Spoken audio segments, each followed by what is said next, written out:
He's never fought us. Not us united.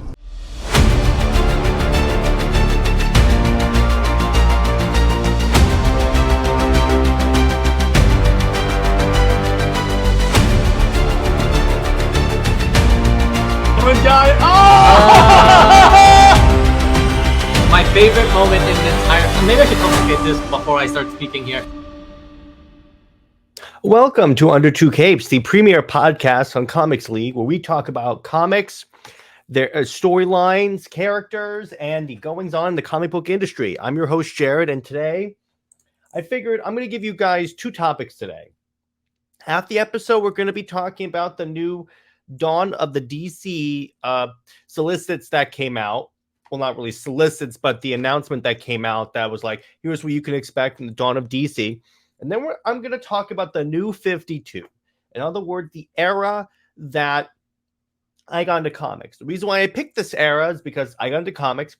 And I'm also going to talk a little bit about Rebirth, because with what Dawn of the DCU looks like right now is it looks like that DC is doing at least a soft reboot. So I wanted to talk about the two previous times where they did a hard and soft reboot, the most recent examples, and that we can compare it.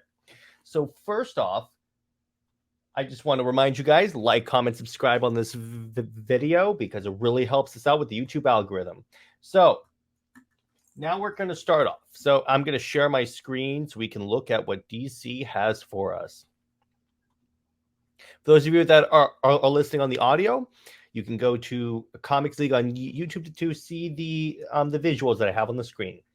So let's get started. So DC kicks off a year-long publishing initiative with epic storylines and superstar creative teams that forge the future one hero at a time. Now, I want to start off with this. And this is partly why I think that this is a fantastic idea. So, and this also feeds a little bit new 52. When they launched the new 52, they had like an exorbitant amount of #1 issues. Batman, Superman, Wonder Woman, that they had 52 books, essentially. With this, it looks like they're slowly holding your hand, which honestly is a fantastic way to do it, because you can get the most amount of fans because it's not that much of an investment first. It's at least to start off. And what's interesting, they're not starting with Batman, they're starting with Superman. So even DC is admitting that Superman is their cash cow, is their top dude. So I'm like, okay, I like this. This is working out really well for me. Because you guys know me. Superman's my dude. He's my boy. It's always been Superman, Batman, Wonder Woman. And all of them are my dudes. By the way, look, if you notice here, we also have some Brainiac like tentacles here, so that could hint at like a larger threat. So what we're going to talk about, so currently they're doing Dark Crisis on Infinite Earths. And a lot of what Dark Crisis is doing is going to lead into this initiative. And it's going to be year-long. So let's get started. So first off, they're redoing Action Comics to be an anthology. And they're also going to do so they're going to have Superman, and then Superman, The Adventures of John Kent, which is going to be him finally going after Ultraman, which, let me be clear, if that had been the Son of Kal-El storyline, I think you would have had the reaction that you had against it. I mean, granted, you would have had a negative reaction because still most DC fans, I argue, prefer John Kent when he is old, when he was younger. And a lot of fans were just turned off by it. But I think if you had this storyline instead of the one that we got, I think that this would have been a fantastic idea. And in fact, guess what? I'm going to pick up this issue and I'll be discussing on the channel. So Action Comics is also going to be an anthology book that covers like Superman, Connor, and many other members of the Superman family. And I really like that idea because it highlights a lot of the different characters in the Superman mythos that maybe don't really sell well in their own books, but Action Comics as a brand sells really well. So they figured, let's put these characters in one book. It's it's the same like philosophy that informed a lot of team books back in the day, because really team books started off as, let's put like say Aquaman on the same team as Superman and Batman, because Superman, people will come and buy a book for Superman and Batman, so let's put Aquaman on the team so they can be exposed to Aquaman. So that's the first thing. And we finally have him going after Ultraman, which awesome. Finally, we finally have John Kent going after Ultraman. So for those of you that don't know, in the Brian Michael Bendis Superman run, what had happened was John was kept prisoner on Earth 3 in a volcano for like years, tortured by Ultraman. And now he's getting payback. And by the way, also recently announced they are going to restore the secret identities of Superman, of John Kent and Clark Kent. Now, what's interesting about this is that it looks like they're doing a story-wise on how to do this, but it looks like DC has begun the Bendisification of DC. In other words, they're undoing all of the stupid stuff that Bendis did for DC. Like I guarantee you, the reason why that Bendis revealed Clark Kent's identity is because he was too lazy to write a Superman story with the secret identity. Because he went to Marvel, and besides Spider-Man, secret identity doesn't really factor in that much with Marvel, because everyone knows Tony Stark is Iron Man at this point. So really, I count that as Brian Michael Bendis being creatively lazy. But I digress. Next, we have Doom Patrol. They're finally getting their own book again, which they haven't had for like a decade. And this is a team. And this is actually a very interesting team, because they're kind of, you can think of them as like DC's X-Men, in that they're viewed as freaks. And like they're trying to help the world and all that, but they're characters that are criminally undertreated. And I think that this is a good time to put the book out because of the popularity of the Doom Patrol show.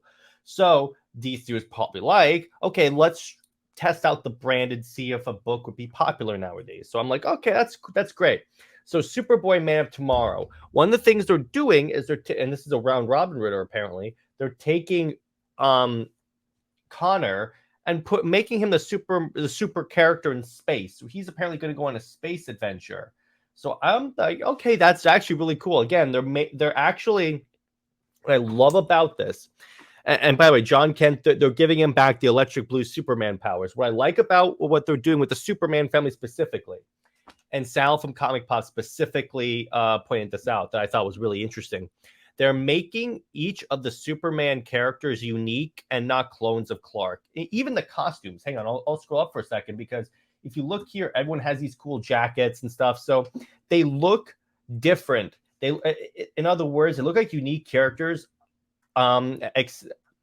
Instead of having them all have like the tights and capes, they look different. Which I'm like, okay, that's great. That they're finally making them look different. And by the way, John Kent with the blue powers looks actually really cool. So next we have Batman the Brave and the Bold by Tom King. Oh boy. Okay. Actually, so let's start with this. We have Green Lantern. So 2 Green Lantern books. So there's going to be John Stewart and Hal Jordan. I'll start with the John Stewart book. The John Stewart book is going to be written by Philip Kennedy Johnson, and it's going to be returning John Stewart back to his regular status quo, being a gritty war hero that's a Green Lantern. And I love that. That's part of why John Stewart is one of my favorite characters. And when you put a writer like Philip Kennedy Johnson, who is a sci-fi guy and a military guy, I think he could really do really well with the character. Now, what people are freaking out about is who's writing Green Lantern Hal Jordan, which is Mariko Tamaki. Whenever anyone brings up Tamaki, inevitably they will bring up the I Am Not Starfire book. Here is the issue with constantly harping on that book. That came out 2 years ago. It's for a wholly different audience, and she has written other great things. Like if you read her detective run I hear was fantastic. She's written other good books, including Wonder Woman or like Crush and Lobo. Any other, she's written more good books than bad books. Now, granted, she could completely tank this, but I disagree with people saying it's a guaranteed fact. I just think that we should give her the chance. Next is Oliver Queen. Now, it's interesting for those of you that read Dark Crisis on Infinite Earth 6, Oliver Queen, apparently that there was something about him not going all the way back with the Justice League when they returned. So this is probably going to be his family trying to find him. He's been lost since Dark Crisis on Infinite Earths, and his family's determined to find him. So apparently, first off, the Green Arrow book hasn't had a ongoing title for a long time, and it's written by Joshua Williamson. So I'm like, yes, please. In case you guys haven't picked up on that yet, Joshua Williamson is one of my favorite writers of all time. He is up there in the pantheon with Jeff Johns. So a Green Arrow book with him, because he excels on those types of characters, I'm down for it. Let's do it. And it's going to make Dark Crisis matter. And that was my problem. That was my concern with it, with Dark Crisis. That was just going to be the regular, okay, event happens and then we forget about it shortly thereafter. But it's not going to be that. Now we have Batman the Brave and the Bold. And it's going to be, again, an anthology book. And one of it is written by Tom King. He's returning to Batman. Now, let me be clear on this. I like a good portion of his Batman run. And remember, and this goes back to the thing with Tamaki, because yeah, you may not have liked his Batman run. Let's say you didn't like his Batman run. Okay, he's written other good things. And when you think about it, he could improve his Batman. But my point is, again, I think we should give the writer a chance to maybe redeem himself. Plus, it's an anthology book, and we're going to have other writers. So it's not like it's going to be just Tom King. When you pick up Brave and the Bold, you're going to be able to pick up other stories as well. Now, what's interesting about this is that Brave and the Bold is not coming until much later in the year. So in other words, DC, the Batman publisher, is not going to have like 80 Batman books, main continuity books, for like a long time, which is interesting. And that's a gamble. It is a gamble. However, I think it could actually like pay off. And that's why we're getting like even a Cyborg book. What I think we're seeing is that DC is taking like the Batman books and toning them down so that other characters can finally get the limelight. And even we're going back to basics with Shazam, who's going on like a time traveling adventure. And it's Billy Batson is getting his powers back and everything. And then again, we're getting a Cyborg series, which he hasn't had a series since DC Rebirth, I think, was the last time he had a series. And then the Shazam series is really big because it's written by Mark Waid and art by Dan Mora. Those of you that have followed the channel for a while know I'm a big fan of Mark Waid and Dan Mora. And I think, oh my gosh, this is so good. This is so amazing. I cannot wait for this. And it's returning. The point is, it's returning Batson back to basics. And what's interesting, because it's coming out around the time of the movie, so that's probably why. And then we're getting a Penguin book. And what's cool about it is that it's Penguin returning to Gotham and starting up the organized crime thing again. He's forced back into organized crime by the U.S. government. That is really cool. I'm really excited for that. And then we're going to get a Steelworks series, which is John Henry Iron and his niece Natasha. That is actually really cool. Again, what we're seeing, at least for right now, is DC is giving all of these oftentimes ignored characters their time to shine. And what's interesting here is that there's no ongoing Justice League book yet. There's no ongoing Wonder Woman book. There's no ongoing Flash book. So that is really interesting. Now, note we only got like the first, like I'd say like probably like 4 months of content in the outline. It really just it tapered off and went dark. So we're probably going to get a lot more, and then it'll probably start like tying into Brainiac. That could be why a lot of these characters are going into space. And I'm wondering, what are they going to do with Wonder Woman? I also hear that they're going to put a bigger emphasis on the Titans. Like the Justice League aren't automatically going to reform. Maybe they'll take a break and give the Titans a chance to be the premier superheroes. And I think that's actually a really interesting idea.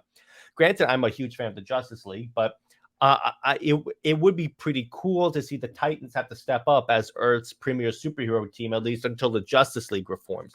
By the way, we're also getting a Hawkman book, which, oh hell yeah, or a Hawk family. We're still not sure if it's going to be like just Carter Hall, or if it's going to be Carter and Kendra, Kator, or Shayera. It's point is, we're getting a Hawk book, and that is amazing. I'm so happy. Again, this is DC holding off on Batman and deciding, let's hold off on Batman real quick, and then what we can also do is that then we can bring in all these characters that don't necessarily get a lot of attention, such as Doom Patrol, baby. And all this is going to come out of Dark Crisis and the Lazarus Planet, which is very interesting. It's going to be really cool. It's going to be really interesting to see what they do with this. And to quote DC's whole thing, their whole purpose for this is to establish a new direction. And it looks like what they're doing is they're actually they're not relaunching a lot of stuff, but it looks like they're treating this. So essentially what this is, think of this like DC Rebirth.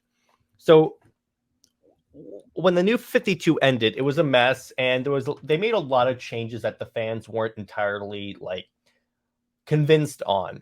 So they DC initiated the Rebirth launch, which was super popular. It was just bringing back everything the fans liked. I liked more stuff from the New 52, but I liked a lot of stuff from Rebirth too. Now, what that was a soft reboot. Originally, when they first proposed the idea of Dawn of DC, I thought they were going to do a hard reboot.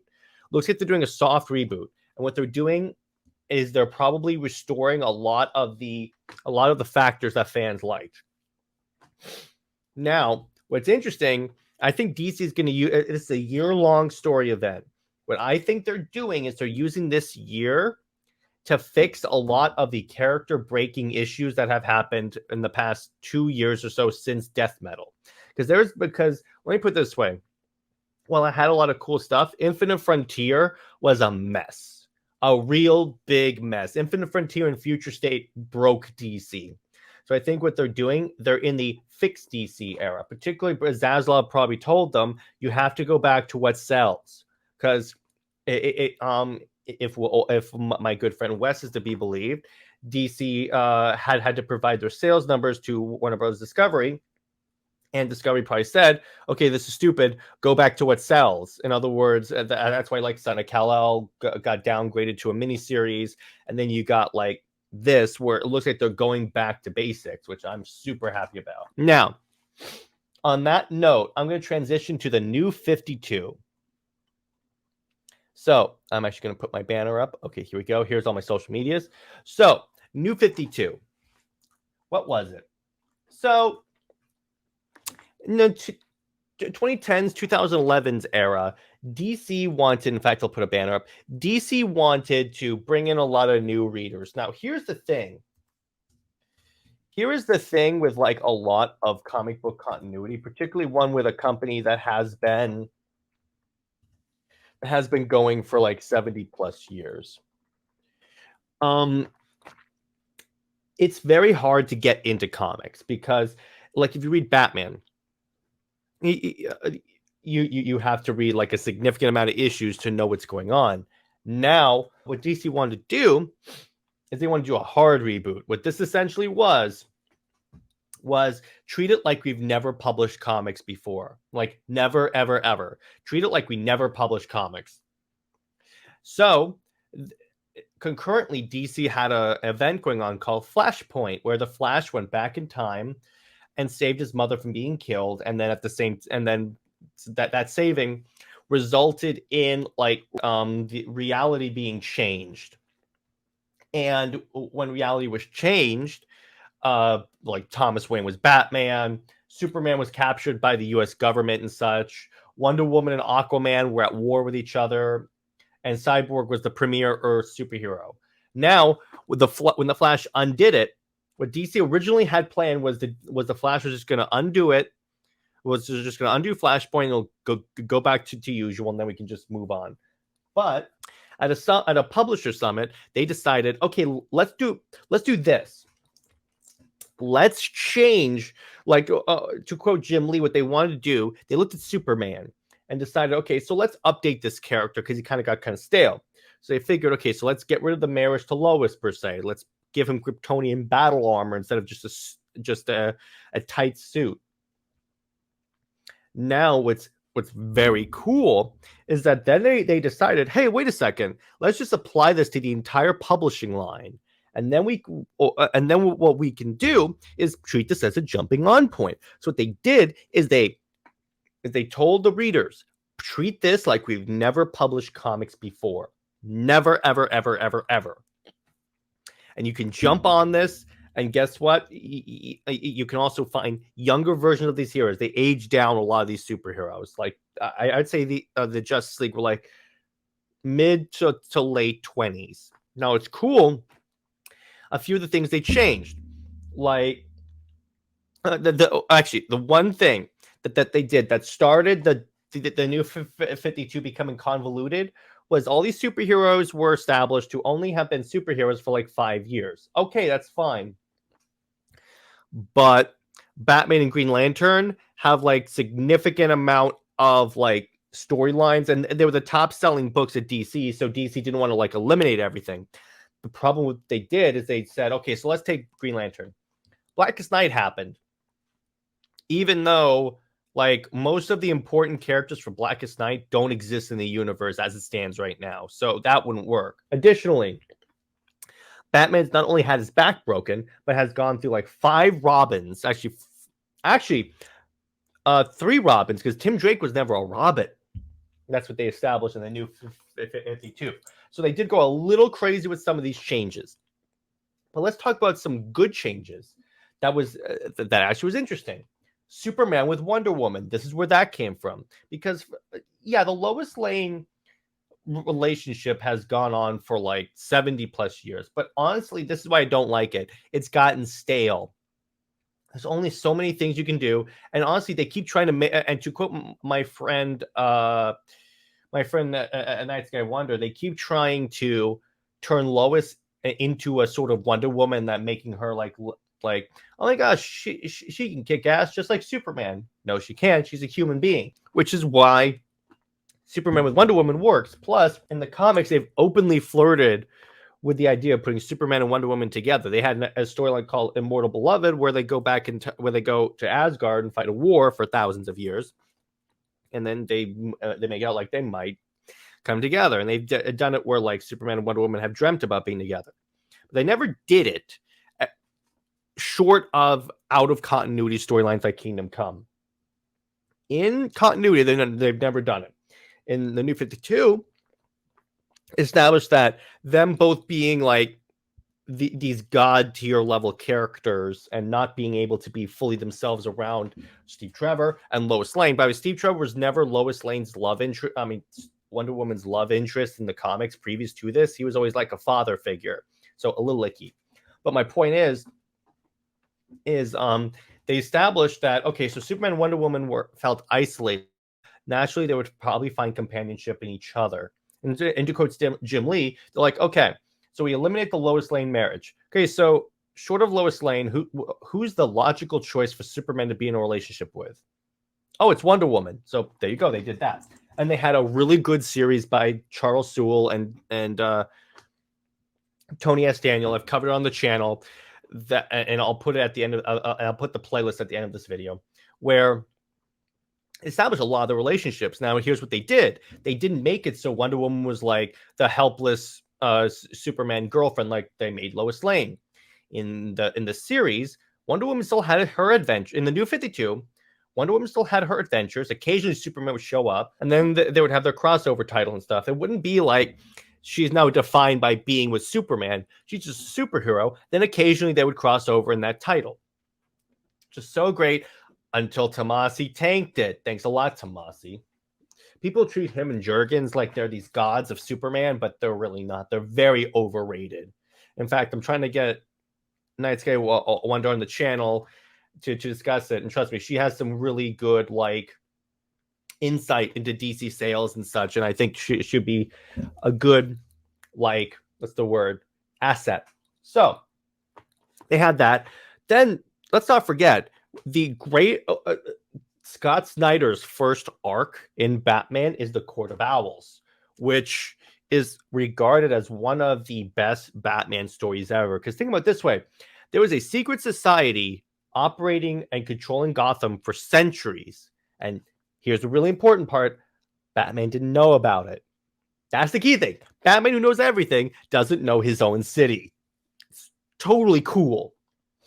And then also Jeff Johns had a fantastic Aquaman run. I have the omnibus.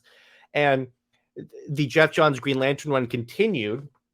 And the story continued into the new 52, even though it didn't make sense. But they had some pretty cool stories of Hal teaming up with Sinestro, who was a Green Lantern again. Let's not forget, New 52 was like Darkseid War and the origin of Jessica Cruz, who I still say is one of the best Green Lantern characters ever. They also brought in the Wildstorm characters, the Vertigo characters. They made Supergirl or Red Lantern. In other words, they did a lot of really cool stuff. And the first book was New 52 Justice League. In other words, the comic that got me into comics. Now, you may be wondering, Jared, if the New 52 was so great, what went wrong? Now, let's talk about that with the New 52 Superman stories. Because you had Action Comics, written by Grant Morrison. And then we had Superman, written and drawn by George Perez. The issue with it is that the creatives didn't talk with each other. Case in point, so the New 52 Action Comics is taking place in Superman's early days, like 5 years prior. Superman is taking place in the modern day. So what Perez is doing has to be informed at least partly by what Morrison is doing. So if Morrison is not going to talk to our good friend Perez, it hampers a lot of the superhero stuff. That's the issue. And I can see that. It's like a lot of writers were either sabotaged, were told you're not on the book anymore in the case of Gail Simone by email.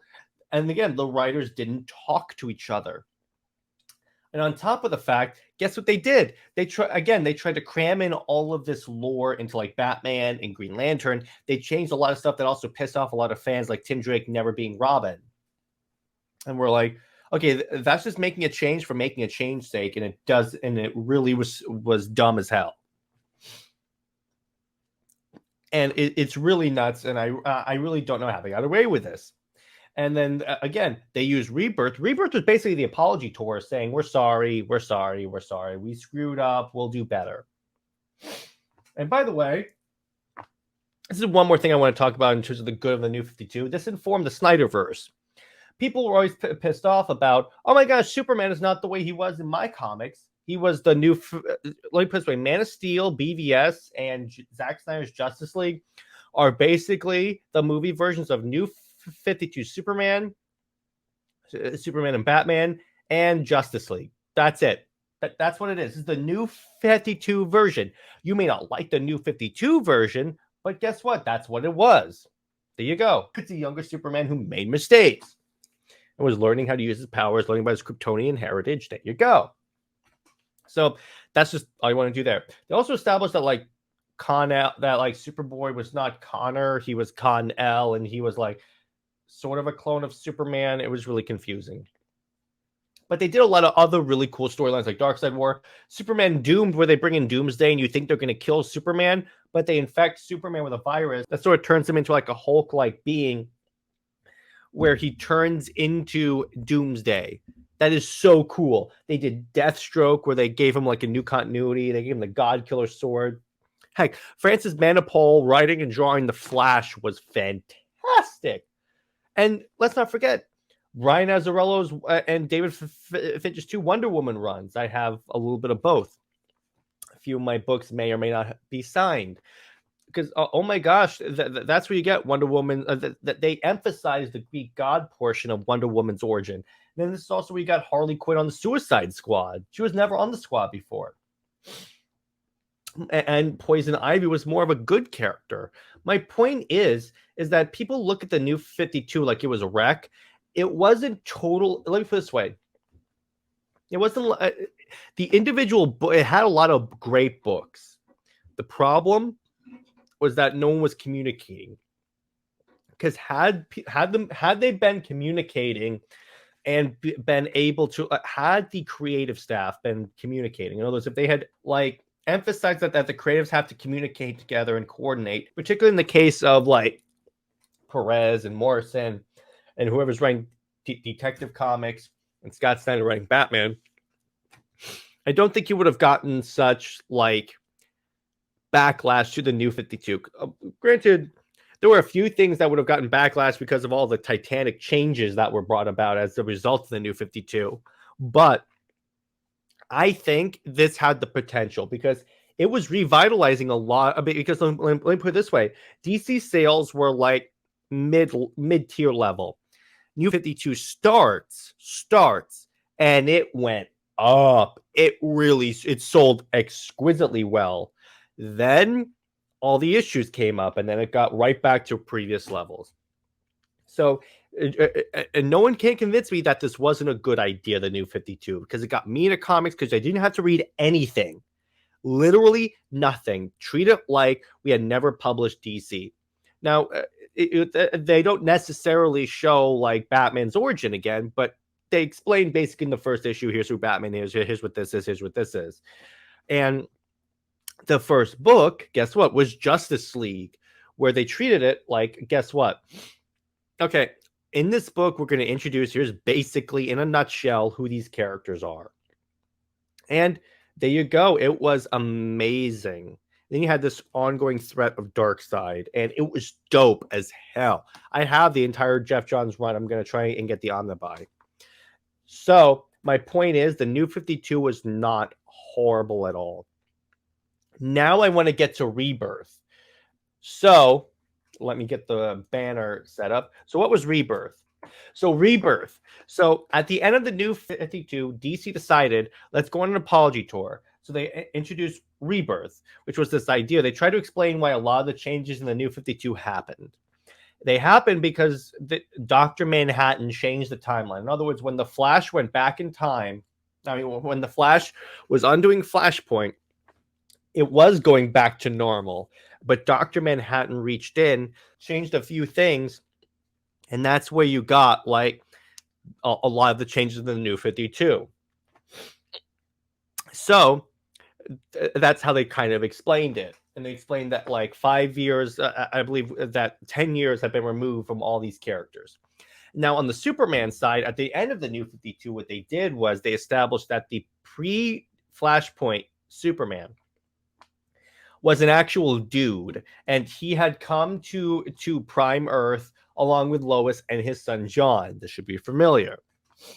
And what happened was he was like a shadow. He was like a shadow Superman up until the New 52 Superman actually died. He self-destructed. Then they established in Rebirth in a storyline called Superman Reborn, which I have, that it turns out that one of the things Dr. Manhattan did is he separated Superman into two different beings. And the New 52 Superman was half of Superman. So when they merged back together, they also merged the timelines together. So the New 52 essentially was wiped out. It wasn't until actually Doomsday Clock when they established that the New 52 was actually its own Earth now. In other words, Superman and Wonder Woman are still a couple. New 52 Superman still exists. It's just on its own Earth. And that's actually really cool. I really wish they would use the New 52 as the Ultimate Universe, because that's where it kind of is. So in Rebirth, you had like the reformation of the Justice League, but this time the crew essentially had to, this new Superman had to gain the trust of the Justice League until Reborn, where it was made like he always existed. They also had John. You also had the super popular, well, mid-tier popular Super Sons book, which was John Kent teaming up with Damian Wayne. Tevia talks about it every single time he comes on the live streams. And then, yeah, you also essentially had like the Batman run with Tom King, the Flash run with Joshua Williamson. You had Cyborg attempting to have a book. You had Dan Abnett on Aquaman, which was fantastic. You had Jessica Cruz and Simon Baz having their own Green Lantern title, while Hal Jordan had his own Green Lantern Corps book. You had Wonder Woman regaining the memories of her past existences, where it's established that she's never gone back to Themyscira. You had the storyline where the Justice League fought the Suicide Squad, where they actually teamed up. And then they brought back the Wally West that everyone wanted. And essentially, it was them undoing the changes of the New 52. And it was super popular with fans. In fact, I believe that at this point, this was a brief period when DC was outselling Marvel. And it's because at the same time as DC was doing Rebirth, bringing back what fans liked, Marvel was doing like DCU and All New, All Different, where they changed what people liked, and it didn't work out. So you had, so that's why Marvel kind of had a Rebirth thing where they brought back like Tony Stark, Steve Rogers, and all that. So that's really where this goes. That's where I would really put this. It wasn't until like Dark Knight's Metal when they ended Rebirth. I count that as like the end of DC Rebirth, and then it wasn't until Death Metal that was the end of the post metal age. They actually call them, I think, the Metal Wars now. But in other words, the metal events kind of ended the respective like rebooted universes. But the reason why I wanted to bring those up once again is because think about Dawn of the DCU as the new Rebirth, and that's not a complete reboot like the New 52 was, but it's essentially DC doing damage control and changing back what a lot of fans wanted. I don't think I know Tavia is going to drop this in the comments. I do not think they're going to DH John Kent. No, they're not going to do it. Nothing here gives me an indication. They could at the end of his series and just say we did the storyline, but I doubt they're going to do that. Granted, I could be wrong. If I am wrong, I will post a video and say I was wrong. They DH John Kent, but I highly doubt they're going to do that. So that's where I'm going to leave that discussion. Essentially, yeah, that's going to be it for this episode. Hope you guys enjoyed this discussion of the reboots. Drop a comment below. What do you guys think? Do you think it's going to be like a new 52 style reboot? No. Do you think they're going to like use this time to basically make people fall back in love with DC? Because there's been a lot of brand damaging things. Do you think that do you think they will DH John Kent and provide evidence? Don't just say they are going to do that. Give me evidence. And Tavia in the comments, give me some evidence from the comics or the creatives that indicates that they're going in this direction. You can't just say I want them to do that. You have to give me evidence of them doing that. And what do you think is going on with like Wonder Woman and Justice League and such, and that they're not getting their own books? Even Aquaman, I think, was not on the visual. Actually, I can check real quick. Yeah, I don't think Aquaman was on here. And how do you think Brainiac factors in? Because those are Brainiac tentacles. So how do you think Brainiac factors into the Dawn of DC? And that's where I'm going to leave it. Hope you guys enjoyed this episode, and I really hope you guys will like, comment, subscribe to the channel. We do a lot of really fun stuff, like this Saturday at 6 p.m. Eastern, when we talk about the Dark Knight Returns animated movie. And then after that, on movie night, we're going to be discussing the Mask of the Phantasm animated Batman film. Anyway, stay heroic, and I will see you in the next discussion. Bye-bye.